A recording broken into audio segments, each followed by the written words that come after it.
What's in a name? My name is Veronica Scott, and today I want to talk to you about labeling requirements for flammable liquids. OSHA separates flammable liquids into 4 categories based on their flash point, or the temperature that vapors from the liquid will ignite, and the boiling point, the temperature that the liquid will vaporize at. For OSHA's categories, 1 is the most easily ignitable, and 4 is the least flammable.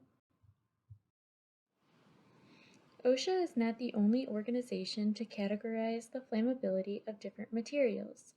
The National Fire Protection Association, NFPA, created a system to quickly display hazards. The colored diamond-shaped hazard alert label assigns a numeric rating to health, flammability, and instability hazards. The NFPA flammability category severity is opposite of OSHA's. Whereas OSHA's number 4 is the least flammable, NFPA's number 4 is the most flammable. This is why it is so important to identify which organization's ratings you are discussing at any time.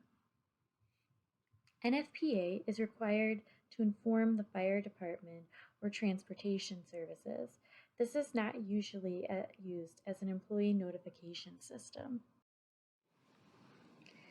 Labeling can get more and more confusing when you look at other regulatory authorities and consensus standards. As you can see, the EPA uses the word ignitable, while OSHA uses the word flammable or combustible. And while the Department of Transportation uses the same words, the cutoffs for these categories is different between the two agencies.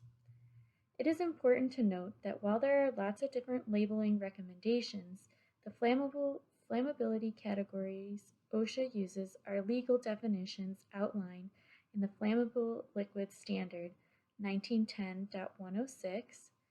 This standard dictates storage requirements for liquids that fall into these categories, but does not dictate labeling requirements.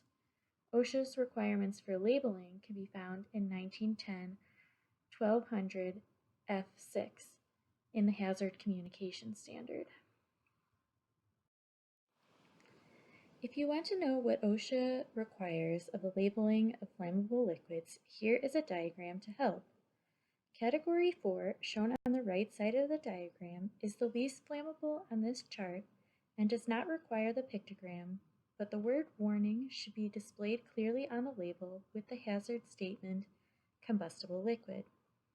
Category 1, the most flammable liquid seen on the left side, does require the flammability pictogram, the word danger, and the phrase extremely flammable liquid and vapor to be displayed on the label.